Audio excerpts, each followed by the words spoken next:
Hello everyone. Welcome to this NativeScript episode. I think it's number 6 now. And today we're gonna talk about testing or UI testing with NativeScript and using NativeScript DevAppium.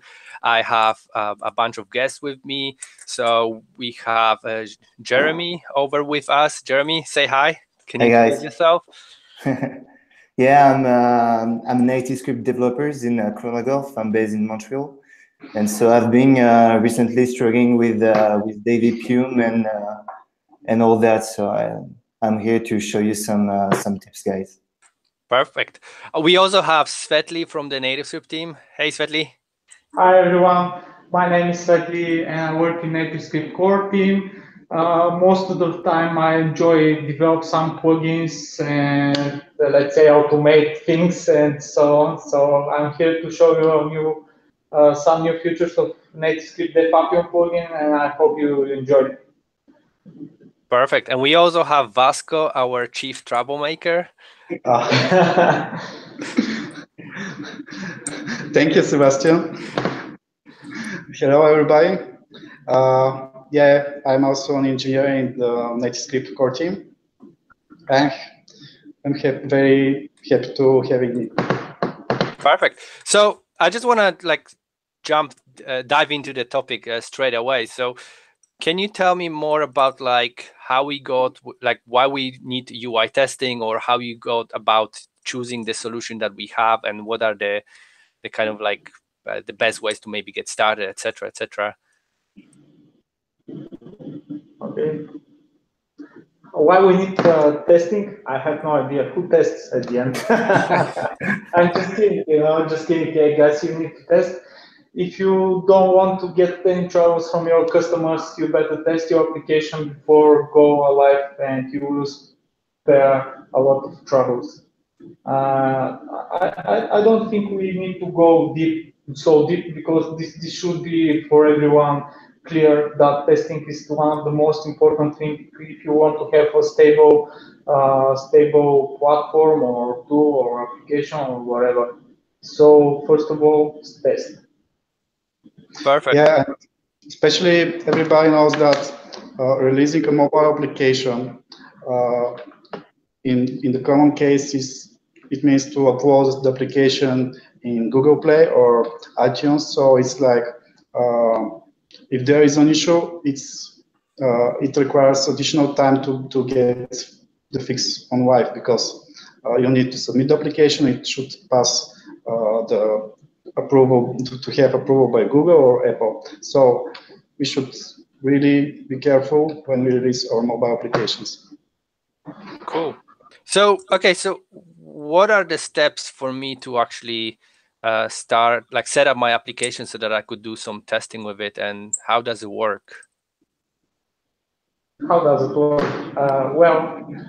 If you want to start with NativeScript DevAppium plugin, or you just want to make some UI tests that start from that point, you can use NativeScript DevAppium plugin and test your mobile applications. So basically, what you need to do is just to install it and run it. But it's not like that. I wanted to say it's so simple, but it's not always that simple. There are a lot of prerequisites that you need to do before that.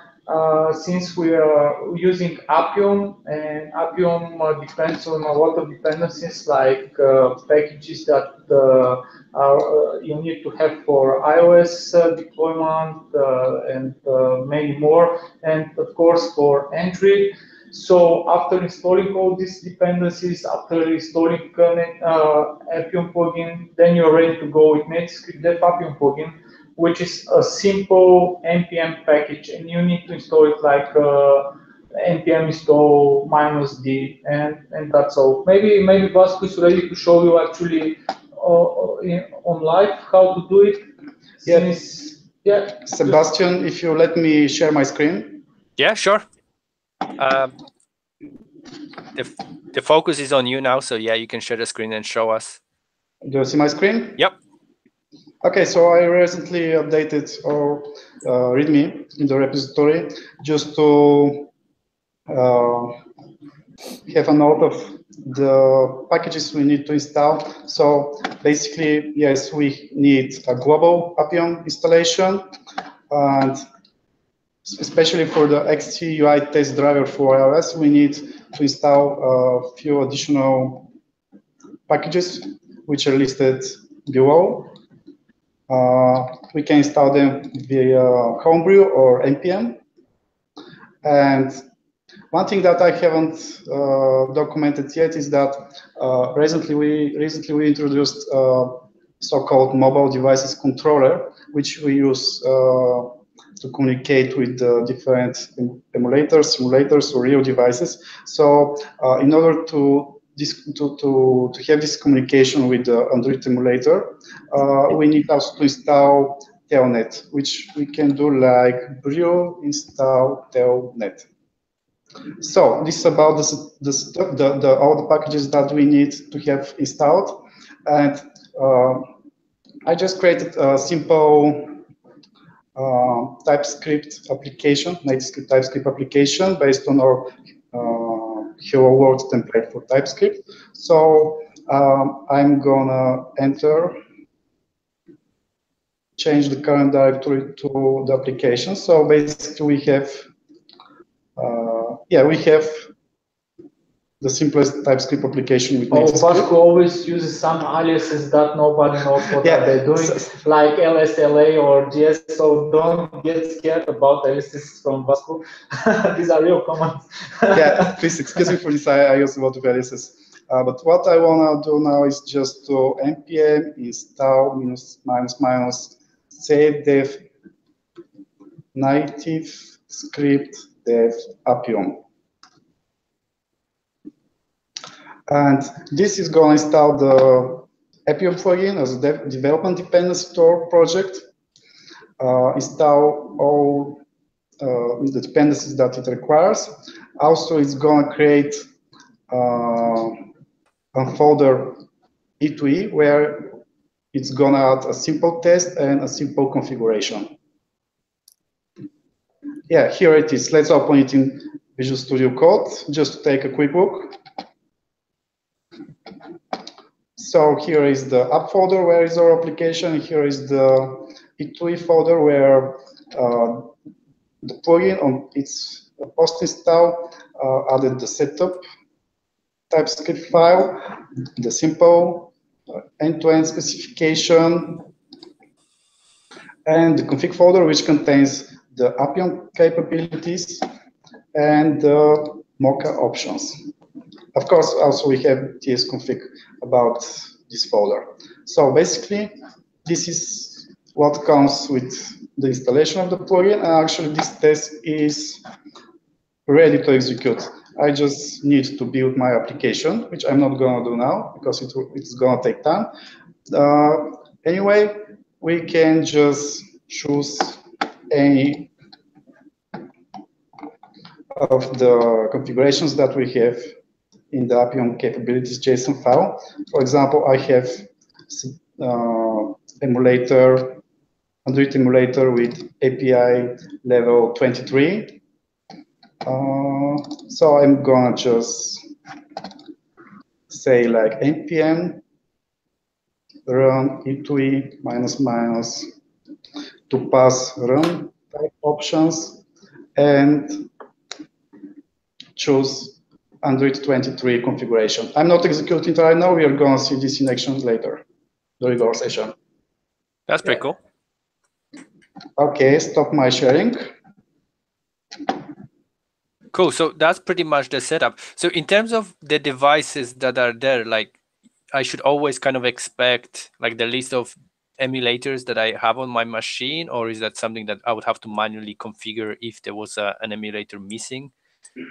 Yeah, you should configure it manually. I mean, first of all, you need to create your own emulator or simulator, and when you create it, you pick your own name. For example, you can use some default names, the one that we provide, but you just can type something like that's my new emulator, and all you have to do is go to this Appium capabilities and change the name of your emulator to the one that you created. And of course, it's very important that you need to set up the correct API level, since you can have 3-4, let's say, simulators with the same name, but they can be on a different API level. That means they can be 11.0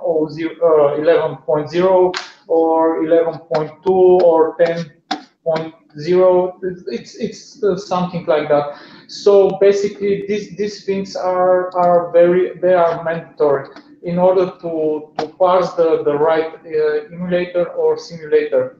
That's something. Okay, Vasco has just demonstrated how NativeScript DevAppium plugin is working at the moment, but we are about to release a new version at the end of the week, I hope.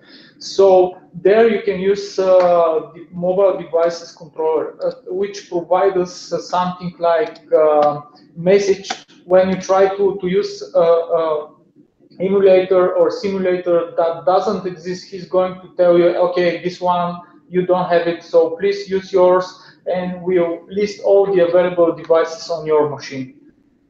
Basically, that's one of the reasons that we have this mobile devices controller. And of course, not only. The other reason is we need to provide more information about the density of the devices, about let's say what the size of the screen we want to compare when we do comparing from screens, etc. But these things, I hope we're gonna show it later. I don't wanna dive into that right now.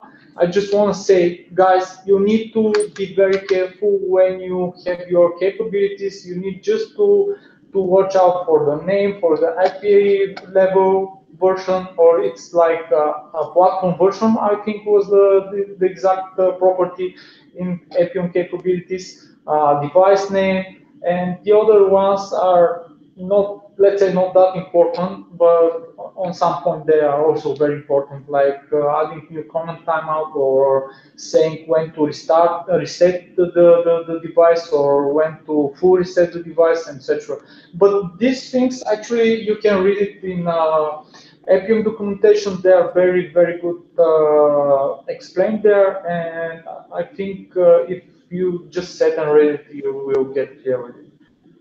It might probably be useful if you share the links to that specific documentation that talks about devices. Okay, I don't have we it. can probably share it after the session. Don't worry now. Yeah, I will try later to share it now. Sure, I'll add it to the comments. So yeah, so basically that's what happens so far if you don't meet the requirements. But yeah, there are other things as well that you can watch out. One of these is you need to, okay, we try automatically to find your Appium capabilities, and if you use our structure, then there will be no problem. But if you change the structure, then you need to provide the path to Appium capabilities. There is an option like that. I think it was Appium Hacks or something like that. Also, we will try to find where your application is, and if it's built on the default path, then we will find it. But if you want to use already pre-built application, then you need to specify it again, just like say --up path, and provide the path to your application. These things are very convenient when you use it on the CI. For example, what we are doing, we build applications once for Android and for iOS, and after that we just execute the tests, a lot of tests against all the API levels that we support. I mean, from 17 to 27 for Android, and for iOS like 9, 10, 11, etc. So that's one of the concerns that you should have. Cool. So do you think you could show us how to actually create a test, and like, because you kind of like explain how to do the installation, but it would be really cool to actually see, how you build a test, how you run it, what actually happens when you run a test, because I think that's pretty much everybody's curious about that part. I think that Vasco has prepared something for us. We can use one of the demos that we presented on NativeScript Dev Days in New York.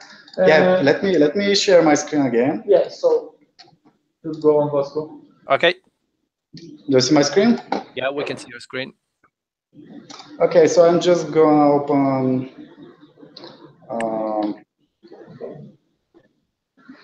NS DevDays Appium plugin repository on the NativeScript organization in GitHub. So here we've prepared 2 projects with tests that we showed on the NativeScript Developer Day last autumn. And yeah, basically these are our hello world templates. So we are not going to focus on the application. I'm straight going to open first the TypeScript project in Visual Studio Code. And actually, I'm gonna start test execution because we saw that it takes some time during this sharing, or I don't know why, but because of this conference. Then I used to work all day long. So I'm just gonna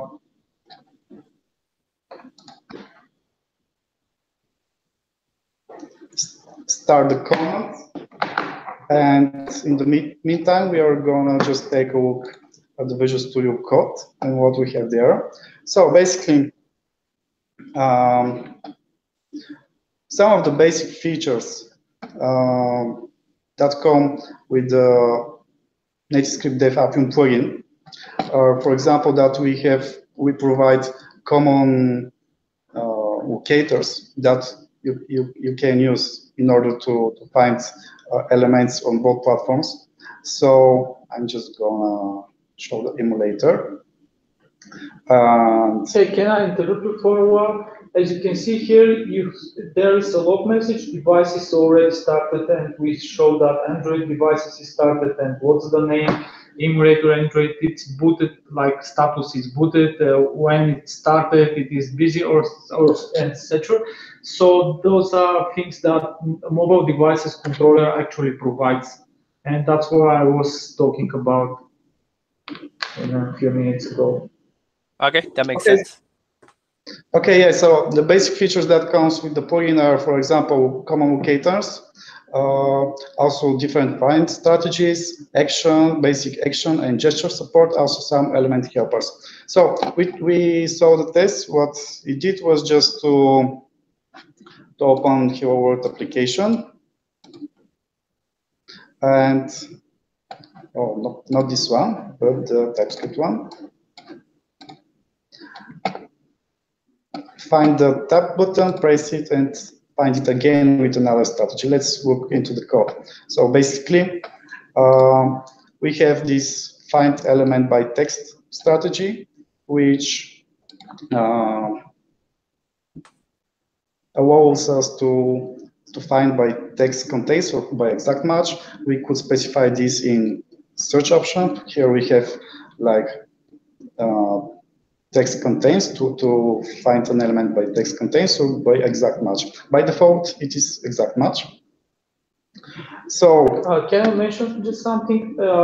You should know that this method could be very slow, actually, for iOS. So I don't know how to say, but my advice is sometimes you can just use this automation ID or automation name was it, but there is a tricky part when you set automation.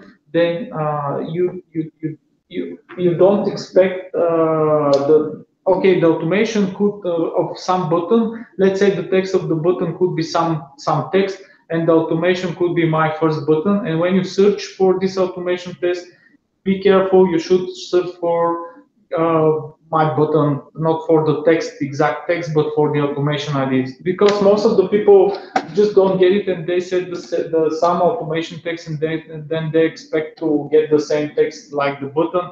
But the Appium then cannot find this text. The automation text overrides the text that is set on the button. And if you try to use this button by text, then it will fail. It will search it for automation text. That's how. So maybe that's a better approach. Sometimes it's not always. You cannot use it always, but sometimes it's better. If you have a lot of text, if you have a lot of UI elements and etc., you better. Maybe it's better approach to use automation text. Yeah, and here I just wrote the property that we have in NativeScript. So basically, in your NativeScript application, you can write automation text and give it a value in order to later locate your elements by this value. So exactly in that way, if we search now for text and we write tab, then we will fail. Actually, Appium will not find any tab text, but it will find button tab text. That's the whole point. And back to the test, we've already located our button that we are gonna interact with, so we can call the click action, and then what's gonna happen? The number here will decrease. So on every tap or click, the number decrease. So we start with 42. After one click, it should be 41. Then we want to verify this. So we again look for this message here, message label, and finally we assert its value. So this is the find by text strategy, and here below we have like find by class name, where we look for type button element, which is actually kind of wrapper from our side, and and basically in this way we know that we should look for a native Android button when we execute tests on Android, or for UI button when you execute the tests on iOS. So this is the very simple, very basic example of how to locate an element and execute an action on it. Cool. So that looks pretty nice. Vasco is ready to demonstrate it as well, but many of the people ask me how they can use something like a fetch object pattern or stuff like that. So it's quite easy. But you should know first that when you create the Appium driver, when you call this method Appium driver, maybe you can open code and show it. What happens beneath? We create something like we create a singleton instance of this driver. So that way you can use it in all your instances, in all your page objects, and it's easy to create whatever you want with it. We don't kill it. We reuse the same devices because of the same driver. I'm sorry, because of this. So if Vasco opens the code, I can show you. Or let me share my screen. I have it already here. So Sebo, can I share my screen as well? Yeah, go for it. Cool. I just want to show this piece of code so that everybody will get clear what I exactly mean. So can you see it? So that's the not yet. Okay, I'm waiting. Yeah, actually, the thing is that we updated the Angular sample in the same repository to use page objects, so-called page object, in order to demonstrate and help the people to get started with it. I see you can see it now. So sorry, Vasco. So if we go back to index.ts, that's the main point where you call Appium. There are a lot of things here. So we have one which is called start server. This one should be happening once a time, and that's all. So then we have something like a stop server, and this one will check if the driver is not stopped. It will quit it anyway. So, and then we have this create driver method, which checks if the driver is already created, then return the same instance. That's what I mean. So afterwards, when you do all these things in your test, if you go back to some tests and we have something like that, driver create the driver, you're just going to have the same instance as if you are set up here, driver create driver, something like that. So it will be it will be the same one. Actually, I can show even it's like let driver, and then we can type Appium Appium driver, and then we can just say here, okay, my driver equals to create driver. Okay, it cannot be found here. I will add it. Create driver, and then you can call it here. Create driver. So this instance will be exactly the same as the one that will go in your test. Unless, of course, there is always unless you don't call in your test driver quit. So basically, after executing all the tests, you can call driver quit, and then we are going to, and on the next test when you call create driver again, we will create again another driver, which will slow down your test. So you better use the same instance if you could. Of course, there are always some cases that you can, but basically that's it. So why is it important to actually quit the drivers every time? Well, why? Maybe because the previous implementations in Netscape DevAppium doesn't have this logic, first of all, and now because most of the people want to reset their applications and start all over again for each scenario, but if you want to restart your application, you just can use driver resetup or stuff or something like that. And you don't need to quit the Appium driver. Or sometimes, it depends, there are maybe some other options that I just don't know now, but maybe Jeremy has something to say about it. I'm pretty sure that he has mentioned once that he has some problems with login, that he wanted to clear some cache on the device, or I'm not right. Yeah, that's it. Actually, what I want to do is, as sometimes I'm testing different customer profile, I want to each suite to be run without a precise order. So if I don't do that, if I don't quit the driver, for instance, all the notifications pop-ups won't pop up if one is run before the other. So I want to be sure that everything is flushed and everything is cleared before running one or the other.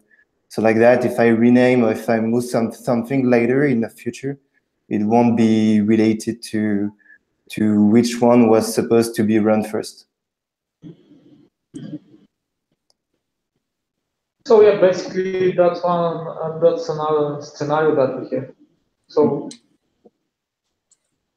maybe we can go back to Vasco. I think he has something else to show. I mean, in relation to okay, just to sum up, it's to quit or not to quit the driver, it depends from the scenario, the suite you're going to execute, the presetup that you need, that's it. It's not like you need to do it or you have to do it or you don't have to do it. It's up to your scenario.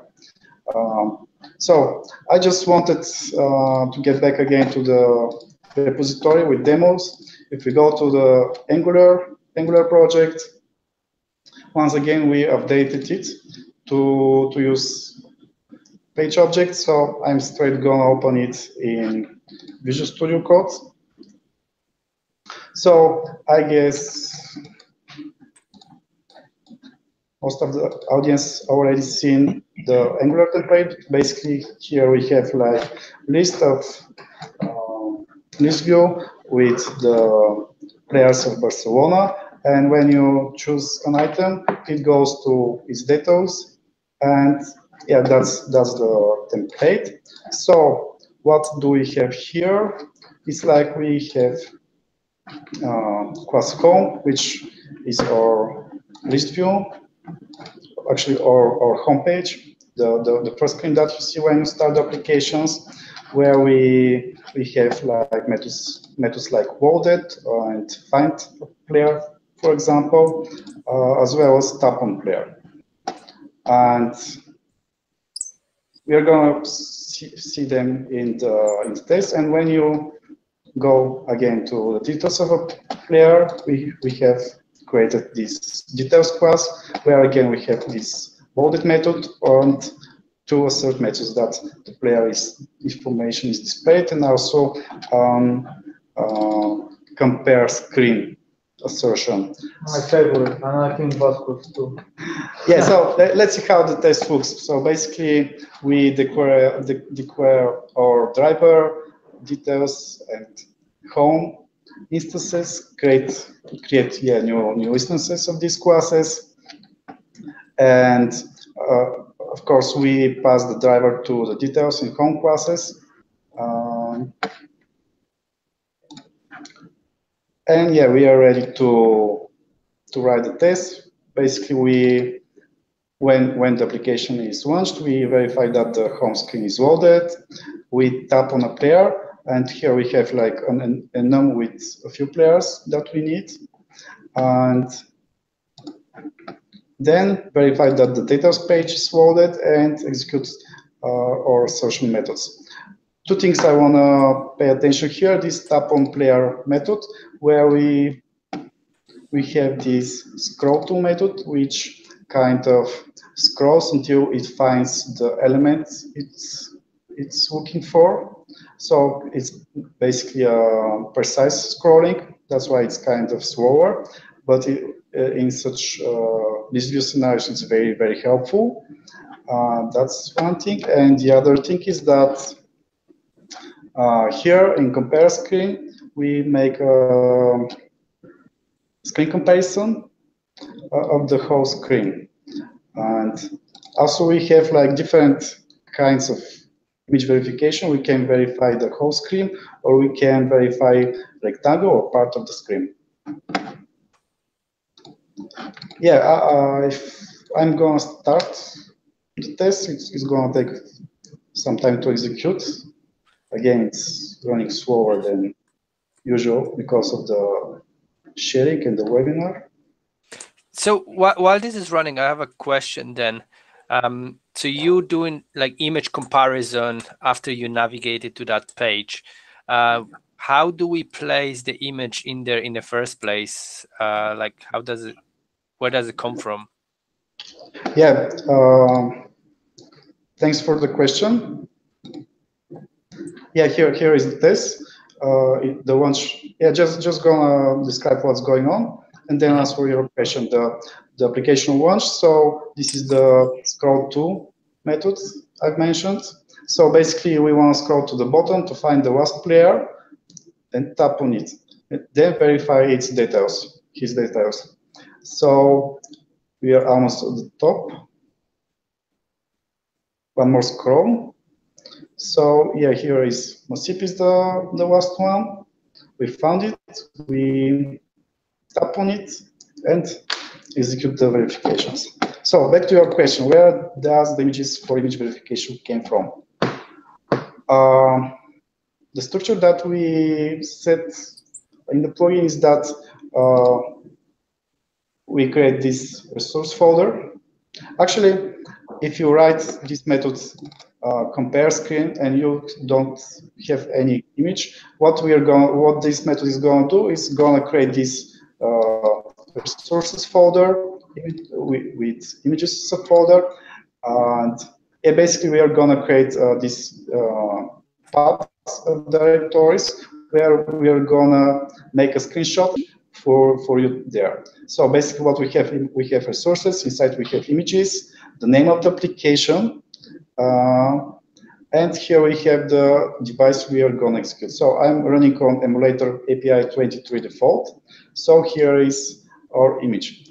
And once again, if now I'm going to delete it and execute the test again, we are going to make a screenshot and write the image to this location. And two things to mention: that the image is going to have actual postfix. So basically, if you execute the test again, it's not going to pass again. It's going to fail because it wouldn't find the image, and because its name is going to end up with actual.png.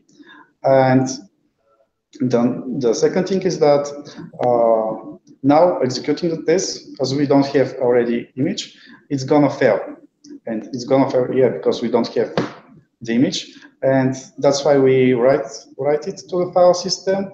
And yeah, you just need to go verify that this is the image that you need, that looks correct, and rename it to just to remove the actual postfix. And you're just gonna see it almost there. Cool. Let's see. And yeah, here is the work. The test failed. Image doesn't match. Yeah, it has a message: remove the actual suffix to continue using the image. I'm gonna highlight it. Nice. So you even have a suggestion on how to take care of it. Yeah. So basically, here is the image. Yeah, it looks correct. I'm just gonna remove the actual postfix, and that's it. Yeah. So basically, this test, what it does is verifies that every time that you rerun this test over and over again, that your UI doesn't change. Yeah. So why is image comparison good, and why actually, I like a lot? Sorry, just while describing this, I'm gonna make an experiment. Just gonna break this image and run the test again to see what's gonna happen. Actually, the test is gonna fail, and we are gonna see the report. So what I'm doing, just opening the image. I'm opening it. Just gonna delete this so we don't have the massive text. Yeah, I have the change, so I'm gonna execute the test and see what's gonna be the result. Go ahead, Svetlin. Yeah, I was why I love this image comparison, because you verify a lot of things at once. I mean, sometimes when you write tests and you don't use image comparison, you just miss a lot of things that can be broken and can break even, and you have no idea that they are already broken there. That's why I prefer using image comparison. In my experience, it has paid a lot. I mean, it's you always find something more than you expected when you use image comparison, and you know exactly what is broken, because when you have this image comparison, we also create, maybe Vasco is going to show it later, we also create differences between the images, and you can see what was expected, what is actual image, and what is the difference between the both images, which is very useful at most of the times. So that's why I really prefer using image comparisons. Yes, maybe that sometimes it takes more time, sometimes it's not that convenient. You have to deal with a lot of images. We have another tooling that we take care about images when we should replace a large amount of images, when we have something like a breaking change, UI breaking change or stuff like that. But it's not that big deal when you do the things correctly. I mean, when you prepare yourself for that. Yeah, let's see what we have. So basically, back to the terminal, our console, our work says that we have like 10 pixels tolerance, but we found like thousands of different pixels. So we are just gonna open Finder and look at the report, E2E reports. So what do we have here? Again, we have folder with the name of the device we execute the test. We have like few screenshots that of the state of the device, the emulator in this case, and what was the screen at the time of verifications. Again, we have the actual, which is correct, of course. And here, the most helpful thing is that we have diff image. I'm going to open it. Full screen. So from the left side, we have the actual. From the right side, we have the expected image that I broke. And in the middle, we have the difference. And you see actually the difference is highlighted in red. So guys, it's very important when you use image comparison. You shouldn't be expected that the comparison is going to be from the first time good. It will pass from the first time. In my experience, we always try at least 2 or 3 times to compare the image, and then we return the result because of some animations that can happen or stuff like that, which can break you very often. So you better try it, let's say 3 times, and believe me, it's very fast. It won't take so much time, but it will spare you a lot of time to look in tests that are not very healthy. Yeah, that's why actually we iterate a few times, like here 4 or 5 times, and make screenshots every time just to make sure that transition or animation is not in execution, and yeah, to wait for the actual screen. So basically. Okay, I mean, yeah, so that pretty much makes sense, because if you try and verify the screen while it's still animating or doing something, then yeah, it's not very likely that you will pass. So I guess you're waiting until the screen. I have a question to Jeremy actually. If he's using image comparison, I'm just curious. Yeah, I am always. Super. But yeah, sometimes using the whole screen comparison, it can be tricky because of animation and stuff like that. But I tend to scope it to widget, you know, with my own components and using automation tests. I can show you that a bit later when you're finished. Super. I think that Vasco is just going to demonstrate us how we can compare a part of the screen, let's say just a single element. If we don't want to compare the whole screen and we don't need it, for example, actually you should know that these tests are real. They are not just created for our demo. They are executed on our CI, and they are very stable, so you can watch it later. I think this one was in NativeScript Webpack repo. Well, it's not that big test, but it's good. It works fine, and has found a lot of issues. Yeah, it actually helps us cover the different scenarios for Webpack. So yeah, once again, this is an Angular application, just to make sure that our Webpack plugin works properly with Angular applications, work properly for Angular applications with NativeScript. So I'm just running the test and then go to the code. And what's happened? Let's take a look again at the application. It's actually quite cool to watch how the test automatically executes by itself. I think Vasco clicked it, but we... No. I'm just kidding. Okay, it's a test application. So again, we have our favorite list view. And yeah, if we click in item, we can get the status of the pair. We have this ninjas button, which leads us to another list view. And yeah, we have this back navigation. And here we have the 3 different ways to style your application, to use inline style, page style, or application style. So what's the goal of the test here? Basically, we executed a navigation just to make sure that when we webpack an Angular application, we don't break the navigation. So every model is resolved as expected, and that our application is styled properly. It doesn't matter if it uses inline page or application styles. A quick look at the application source code. So here is our application.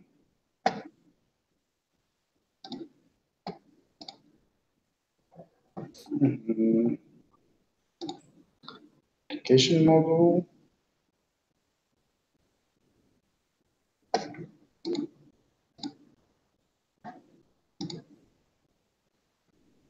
Yeah, that's actually the screen that we see when launch the application. Here are the labels that write inline, page, or application style. So basically, their styling comes from either from inline, from page, or from application style. And here is the list view in the middle, the button with the ninjas text, which navigates to the ninjas component. So let's take a look at the tests. Here are the tests. So basically, this is the first test that we navigate to the ninjas and back.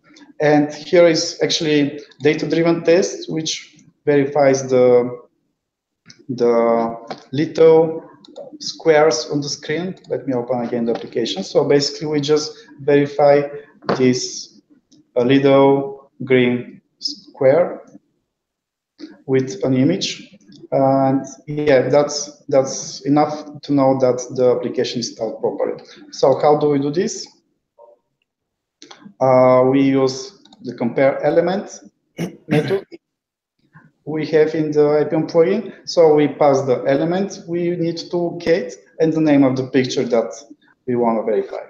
And as we saw, actually, this uses the same logic like the whole screen compare. Just we actually go and clip the image that clip the screenshot that we take from the emulator in this case, clip it and compare it with the prepared image. So let's take a look at our prepared image, or actual image, actually.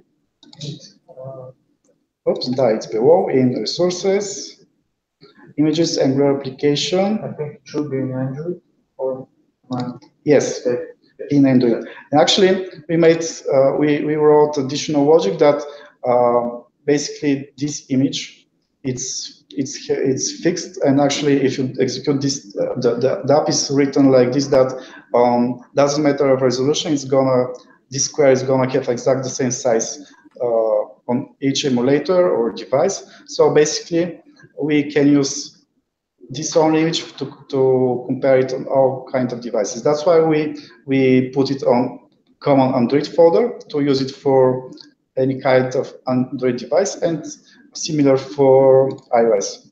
There the color is gray. So maybe it's a good point to say that on our CI we use our emulators has the same DPI. So from API 17 to API 27, and when we want to have another API, we just use real devices. So that's why sometimes we don't need to have this separation of devices. We just can reuse the same image for all of them. And yeah, for iOS, I think it's clear. Yeah, so back to Vasco. Yeah, actually, it's yeah, we take care of our CI in order to be scalable, to be easy for us to maintain it.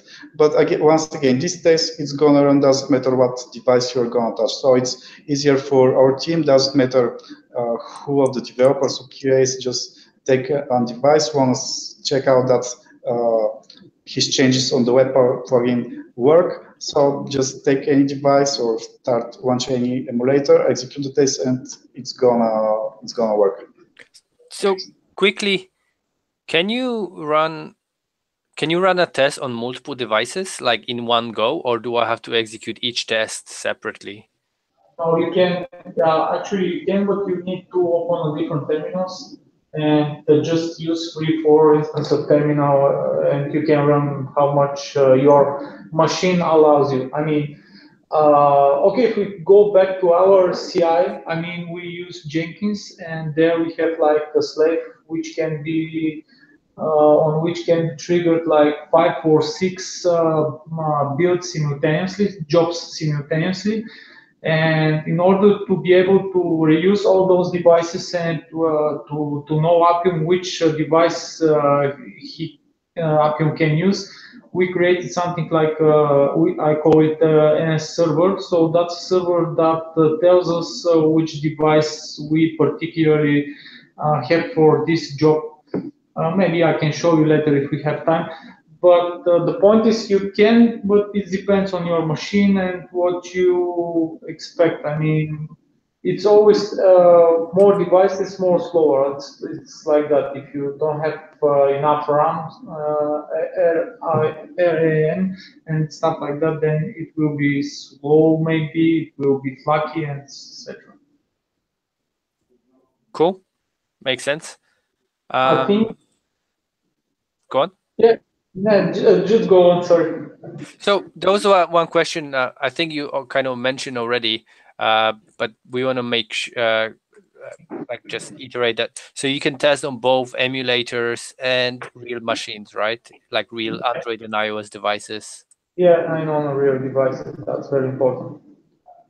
Okay, and then in terms of like can you use DevAppium for testing your navigation?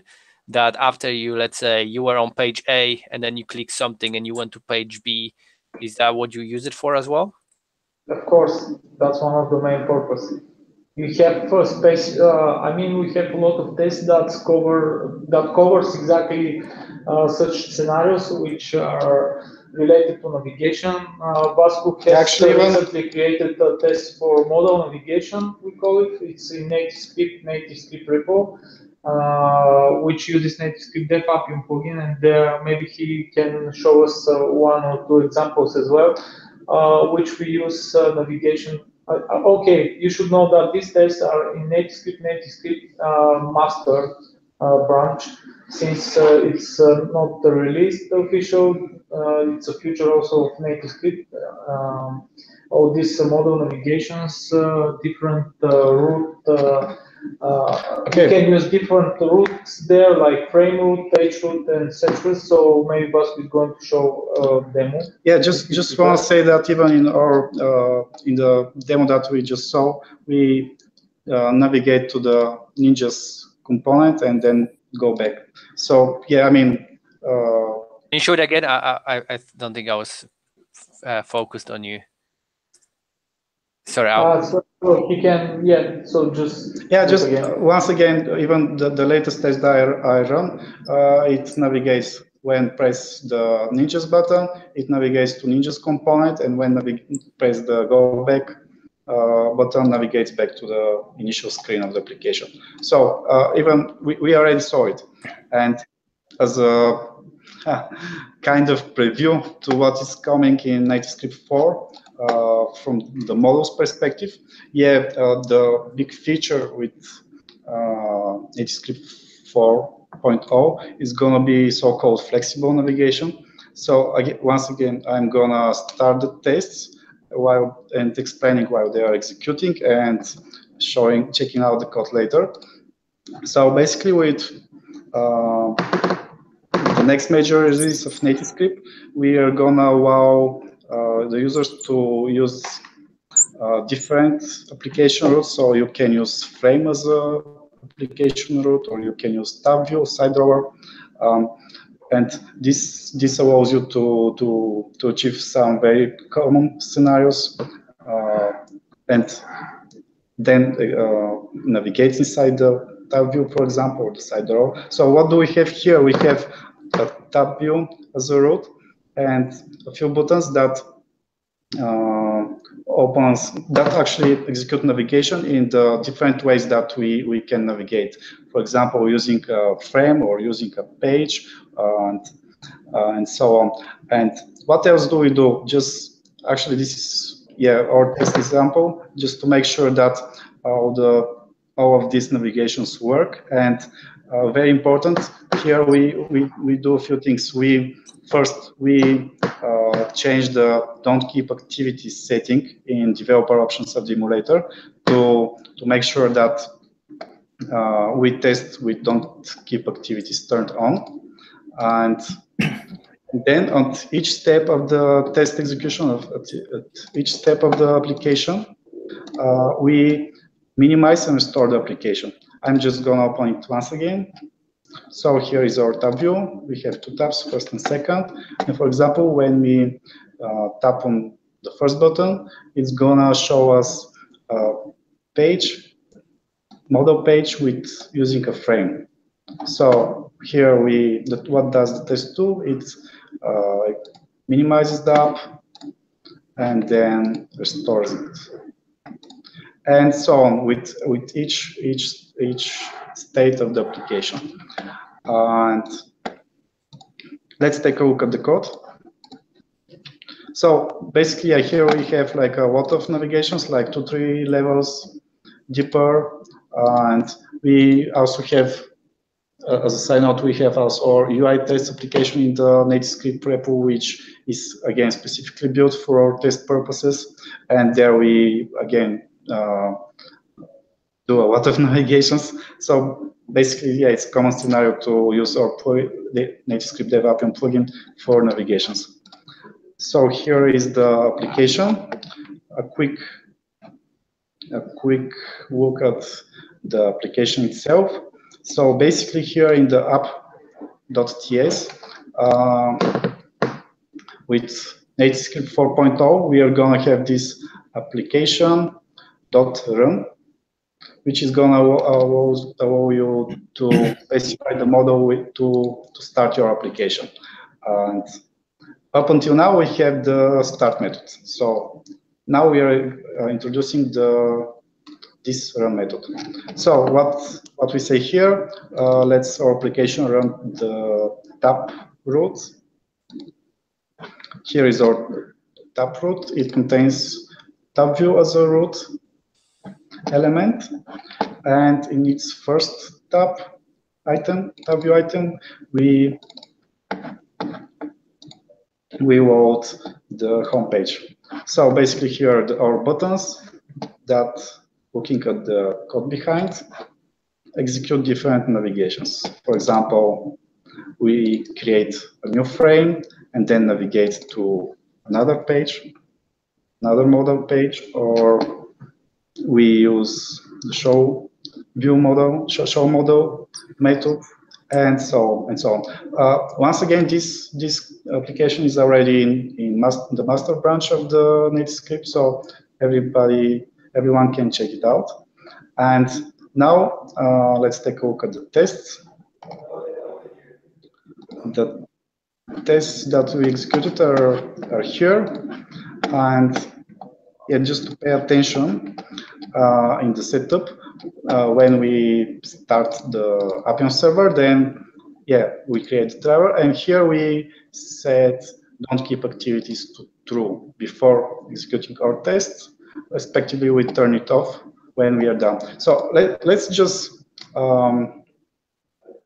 comment the turning offs to make to check out that we really turn it on. And yeah, just let me check our current state.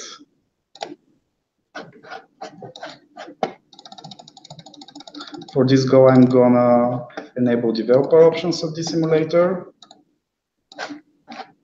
So yeah, here we have don't keep activities, which is turned off. Now I'm gonna start the tests, and at that we are gonna see that they are gonna execute, and as I commented, turning off of this setting, it's gonna be turned on. And that's the one thing. Don't keep activities, very important when developing for Android. And here in our test methods, we have background app, which is the method to minimize and restore the application. Yeah, basically running background or minimize and restore for a period of time. So again, we do a different navigation, open different state of our application, running background, and make sure that we restore the application after this. So that's one of our new features. Okay, and running background, we should mention. Yeah, running background, don't keep activities as well. So we are in the middle of the test execution.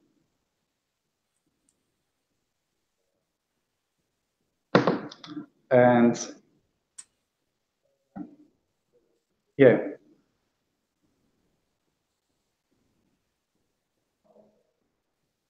this test passed. Now I'm just gonna open developer settings. And yeah, don't keep activities turned on because we turned it on. We are executing our test and we didn't turn it off. Oh, that's so yeah, it works. Hey Seba, I should say I'm curious about Jeremy, what he wanted to demonstrate us, and I have. Well, yeah, I wanted to show some example about image comparison, but I think you guys covered it a bit much. But I can show some live example on a real app afterwards when you're finished. I don't know when you want me to squeeze in. Actually, it's up to you. If you're ready, you can go. I just wanted to show some stuff about the testing transitions and animations, but we can do it at the end, no worries. Yeah, sure. It's more advanced topic, so maybe I can share my screen myself. Totally, go for it. So just for the background, Jeremy just wrote a very nice article on how to get started with testing NativeScript apps, which got published today on our blog site. So probably Jeremy can point it to you. Yeah, that's the article. Yeah. It's already on the blog, and you can find on my Twitter account the gist I'm gonna show you. So just a reminder for image comparison. If you want to compare the whole screen, like you guys showed before, the right failing test will be something like that. Like you were expecting some list to be filled with some elements, and you don't have anything, so it should fail for sure. But if you get something like in here, I got a bouncy label, and you don't want the animation to be the reason why your test is failing. So sometimes it's a good way to scope it down to only elements. So like you guys show, if you use compare screen, and you can use compare element. So home logo would be, for instance, a component I've built myself, and it was copied down to this piece. So if you compare to that, I'm pretty sure that it will never fail unless there is something wrong with the style or with the data or something like that. But the bouncy label won't be a problem anymore. And yeah, I think it's a good way to scope it down to elements, because you would be able to reuse it through your pages. Like when you get a list, for instance, you can find it on this page, on the show page, on the index page, and you will be able to reuse it. It could help you save some space, because as you can say, when you start generating images, it could be quite heavy to persist, whether it be on your GitHub account or something like that. So yeah, and you will find here the first gist is a basic one. Like you test that when you load your app, you are not logged in, and you can feel the basic inputs. So just by the way, guys, I tend to use more wait for element accessibility ID, sorry, because I can chain them like that, and I can do that with find by element accessibility ID. It's just a way of writing. It depends, but it can save you some sometimes. So I really like to use this way of writing. I see. And yeah, except for that, you get some example for a transition, as you showed before, how you can use accessibility IDs, the click, the weight. You can compare screen, compare the elements. So this is for the basic one. And when I was digging into the code, I found really interesting that the driver.driver, which is the WebDriver AO, this one, API was available. So it's more like an advanced feature, but it allows you to target some more advanced feature, like you find on the other gist I've shared. You can change the orientation. You can put your device on offline mode. So it could be a good thing to do if you want to really test thoroughly your app. You can set the geolocation. So this is just a few examples. Anyways, the full API is available here, but WebDriver is pretty well. Hey Jeremy, actually those are very good examples, and I can challenge you to to make a pull request and to put it in our driver so that you have an IntelliSense and you don't need to search for APIs of the web driver. Yeah. So it will be a good start point. For me, it will be very convenient. When you use at least Appium driver, you can just say dot and just find the method that you need. Yeah, well, So, I don't know if you need to abstract everything on the DevAppium plugin, because I mean, it would be just mapping what already exists. I don't think it's really useful to rebuild the wheel, you know, but just a quick mention that that all the WebDriver API is accessible through the driver.driver would be enough, I think. yeah, I don't know what you guys think about that. well, yeah, it's cool. It's cool. It's really cool. That's why we provided both drivers, WebDriver IO and WebDriver. What I'm trying to do there is just to provide the basic methods that people need for application. And one of these basic methods for me is set orientation. It's very important, and maybe we have missed it somehow. But that's what I meant when I said that maybe it's a good way to provide, maybe it's a good way to be in Appium driver directly. Sure, sure. Cool, very cool, and very useful, even for me. Yeah. So yeah, and basically, yeah, Sebastian already told you about the article, but I think it will help a lot of developers to, on top of this podcast, to help them go through the first step of building their first Appium test. Yeah. Cool. Yeah.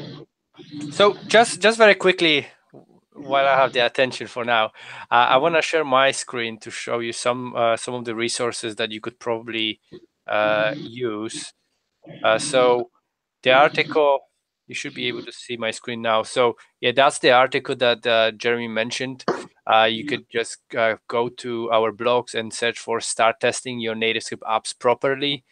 So that's the article from Jeremy. If you can't find the link, like Jeremy said, just go and check his Twitter, because he basically tweeted about it just a moment ago. And additionally, there's actually a video course from Native Scripting on how to build tests with NativeScript. So you could actually, or basically using NativeScripting site is pretty good for learning how to write NativeScript stuff.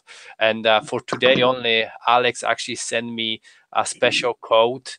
So if you buy any course with NSR testing, spelled exactly like this, then you get extra 15% discount for the course. So it's definitely worth checking it out, because there are always some pretty high quality courses over there.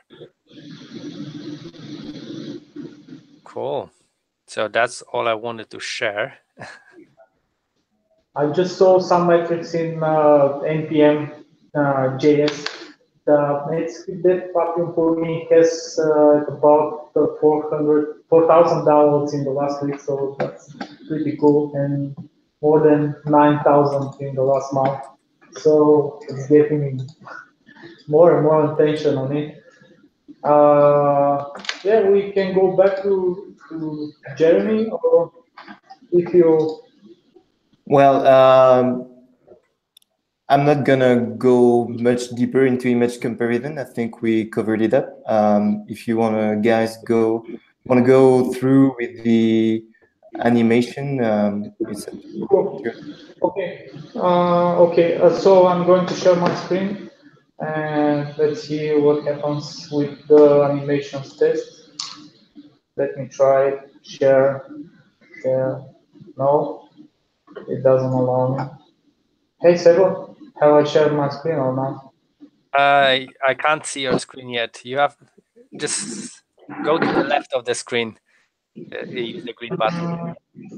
Yeah, I clicked it several times, but let me try again. The machine says no. No. She gets scared. The machine gets scared. I mean, okay. It happens sometimes. Or maybe I can try to reload the session. Yeah, do that. You can drop out and. Okay, I'll try to reload it. Meanwhile, I can tell you a few words. So I'm going to show you how to use. Actually, there is another plugin which is called Frame Comparer, and we used this plugin in Netscape DevAppium. So in order to use Frame Comparer, you need to install a few more dependencies, of course. It's always like that. I think I managed to share my screen. Can you see? Yep, we can see your screen. So now I'm opening Frame Comparer. You can find it. Okay, it's Software Frame Comparer so far. But what you need to, in order to use Frame Comparer, you need to install globally FFmpeg plugin. And because this is the plugin that we use to process videos. But let's get back to the demo, and I'll explain what we're doing and why we use this video processing. So if we want to test transition, we have so many samples here, but I'm going to fill just this one. And as you can see, we create some transitions here from one page to other page, and then we just go back on the main screen, and it's a flip transition. Well, how to test it? It was very difficult. At the beginning, how I managed to test it, I created a lot of snapshots. I tried to slow down the animations. I tried always to find the snapshot of some point of the transitions, and it was really painful. So then I decided to create a video and to record this transition. And then this video, I divided it on frames. I use this FFmpeg plugin. It's available for all platforms. So I divided this frame on separate this video on separate frames. They're just images, and then I pick a few of these frames and use compare images again to compare them. Of course, there are a lot of tricky parts, and I'm going to show it now and explain them. I hope it won't take a lot of time, so so be patient. First of all, I've created one test, and I executed before we started the session, so I want to be sure that the test is fine. And as you can see, I have picked a few frames to compare, and I just pointed the number I want to compare from the frames I've created. So here is a whole video that I have separated on frames, and as you can see, that's the first frame, that's the beginning, that's the second, so here the animation has started, transition, sorry. And so on and so on, and I just go through those images and just pick a few images that I suppose are enough for me to assure that these transitions are working properly. Of course, you can pick as much as you want, but you should be aware that sometimes when the device is too busy, it could skip a few frames. So basically, what my advice is to try to use not so many frames and to rerun this test a few times and then see the frame that is enough stable to pick up. So if we go back to the test, okay, let me show you first the resources. So here I have a video which I have recorded during the test, and you can see basically what happened on device. So here it run, it just go, flip, and so on. And then I pick a few images here. So that's my first one. My second is something like that. My third is that. My fourth is that. I'm not sure that these are the best images. I just do it for the demo actually, and maybe they are good. And then when we run the test, it just compares images. But you cannot be sure that this image 24 or let's say 57 frame will be always the same one So it could be executed faster or slower, and actually 57 could be here or here. Or here, we don't know that for exactly, we can't be sure. So that's why I created something similar to frame as a compare screens, but it calls compare frames method, which we have something like a tolerance of the range of images that this method we will compare. What does it mean? If we have 24 frame, number 24, we are going to pick 5 images before that frame and 5 images after that frame. And of course, we have something like a tolerance, which will, yeah, that's tolerance. Is everybody knows what's tolerance. I will not explain it now, but that's not the main part here. So what this one test, we create, we await the main screen to appear. I want to be sure that the main screen is already appeared and we are ready to start recording video. I don't want to record the unnecessary part of my test. So the frames after the main screen is loaded, we start recording video. And the recording video is using this device controller. So there we have a lot of methods that we use to handle devices or to run or start like recording videos or whatever. And then after starting recording this video, we execute the transitions. So for me, this is very important part to understand how I execute the transitions, because it's a tricky here. What I'm doing, I find some element by automation ID, which is a bit faster. Then I got this element location. Then I tap on this element, and then I have something like a short timeout method, which I want to be sure that this method will fail if we run it if we took a lot of time. Anyway, that's not the main part. Then we take a button if it's displayed, and we wait until the button is displayed again. So basically it happens something like that. When we click on this button, it should disappear. And then we wait again this button to appear, so that we want to be sure that the animation is already completed and we can stop the shooting of the recording the video. But this is not enough, because this button could be visible somewhere. Okay, let's say maybe at this point it's already visible, but the animation still hasn't completed. That's why we have took the location of the button previously, and we are going to use this location button, and we took the button again, the location, so we are going to compare both locations. I'm not sure if that's clear, but what I'm trying to do is to make sure that this button is on the correct place. So once it should be displayed, and the second it should be on the same position as we started the video. That's what caused me that the animations is already done. Of course, we can use again this compare screen method, and we can say, okay, wait 5 times until the animations is completed. It's totally the same as the things that I've done before. It's up to you what do you want to use.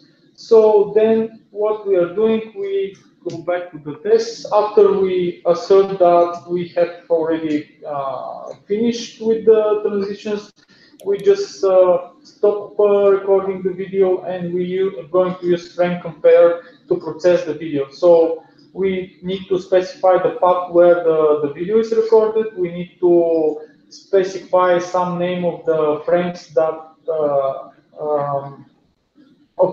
let's say the name of the frames, the main name of the frames, because one name is, has 2 parts. One is the main part, and in this case we just name it as the test. And the second part that we use is the number of the frame.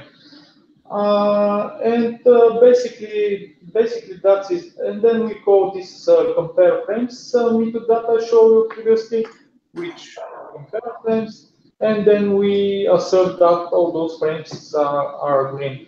And if we execute such test, it will take like maybe 1 minute, because we have done here a lot of comparison. But of course, we await the whole animations to complete, etc. And it could have some performances improvements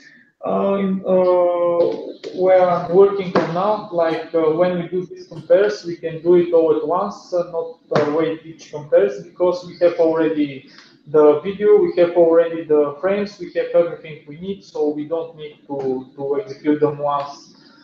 We can execute them all at once, or and etc.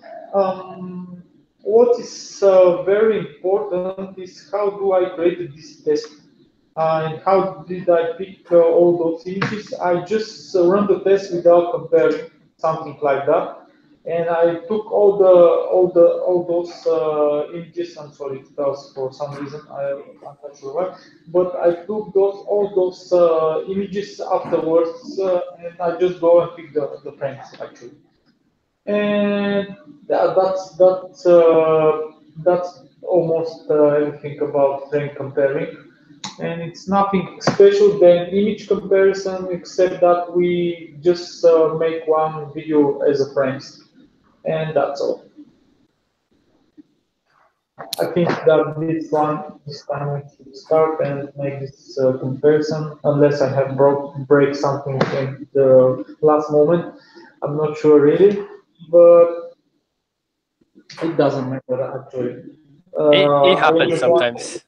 No, I just want really to show the real case and how I am going to use. Yes, it says okay, server is not available, which means I have broken a lot of things. Sorry about that, guys, but it's in development mode now, and yeah, it always could always happen.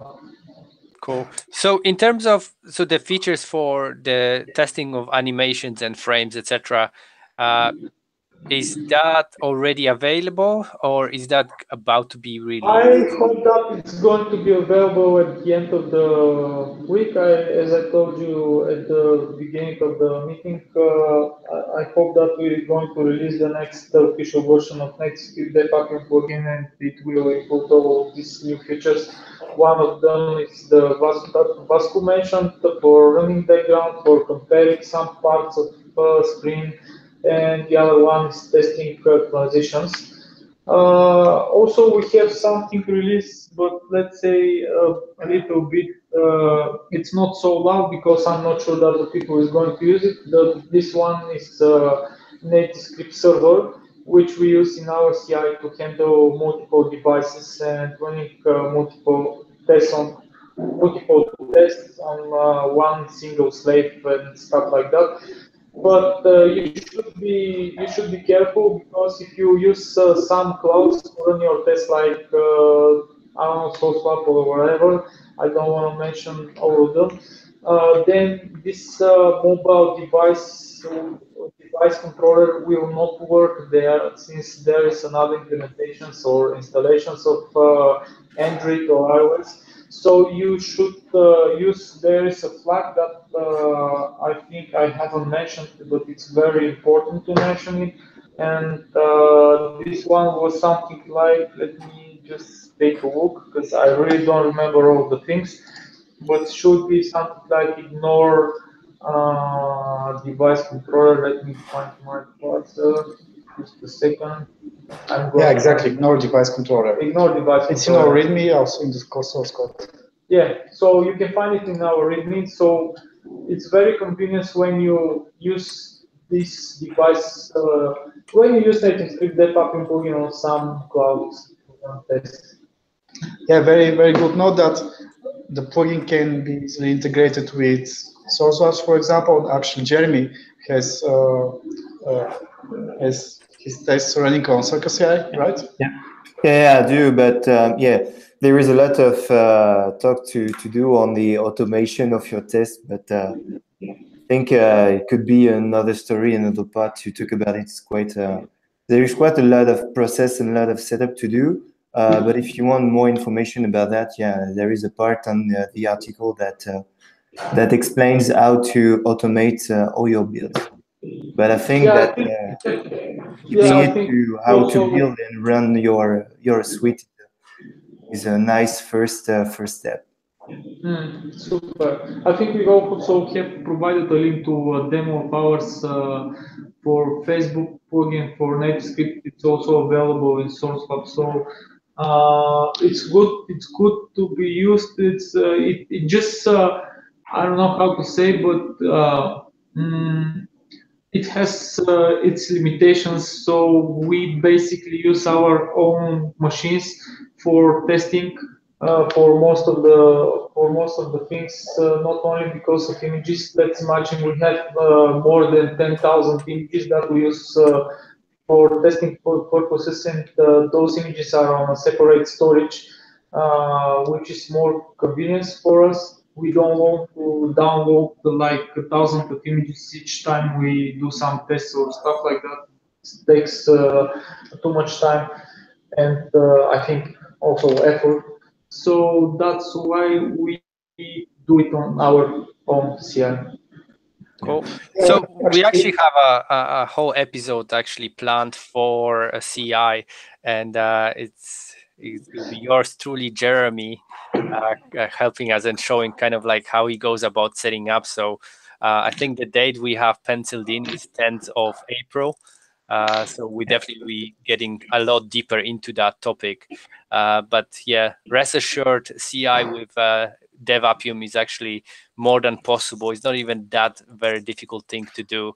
It's just worth to do it as a completely separate episode in a way.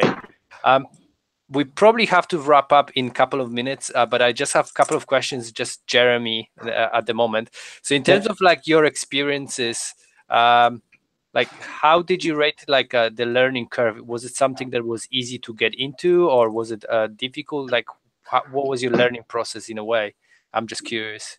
Well, I came into the plugin at different phases. Like for the first time, there wasn't any TypeScript support. There wasn't any async await. So I just came back and forth, and the last time everything was ready, but there was just a lack of documentation. This is why I wrote the article.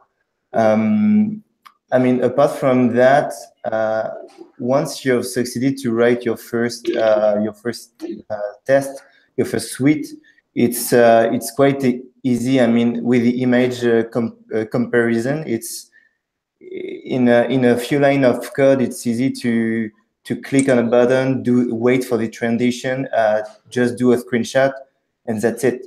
You don't have to expect that your title is that your everything is covered with the screen comparison or the element comparison as I showed previously. But yeah. So what do you think if I was to start like a building test for my applications now, like how long do you think would take me to go from the stage of I don't know almost anything to the stage of I can test my applications quite well?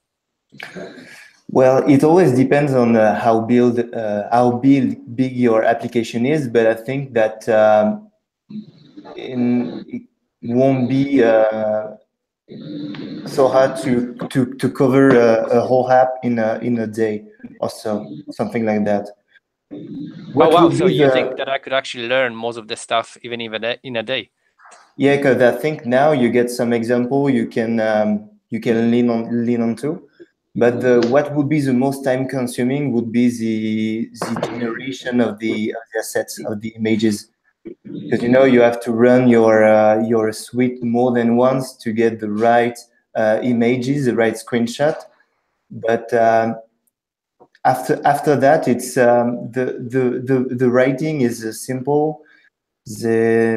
I don't know. No. I think one day would be 1 or 2 days would be plenty enough. But as always, it depends on how big your application is. Nice. Okay, so that's definitely reassuring to kind of like pretty much there's no excuses. Like if you're building mobile applications and you're serious about them, you have to test. That's pretty much it. Yeah, I think so. It's definitely no excuses. Okay, guys. Thank you very much. I think like from the questions and then reactions I was seeing in the chat, it was very, very useful. People absolutely loved it. So thanks for your time.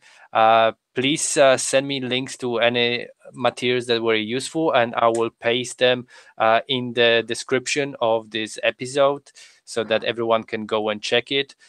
We have some more episodes coming up also in the future. So we have another event that's going to be with Alex Ziskin on March 20th. And that's where we'll be talking about building beautiful NativeScript applications. So it's pretty much how you style and how you apply animations. And then we also have another one session planned for the 10th of April, and that will be with Jeremy, and pretty much looking into how to automate your UI testing and Play Store publishing using DevAppium, Travis, and Fastlane. So those will be pretty cool episodes. So thank you for your time, and have a good day. Thank you, guys.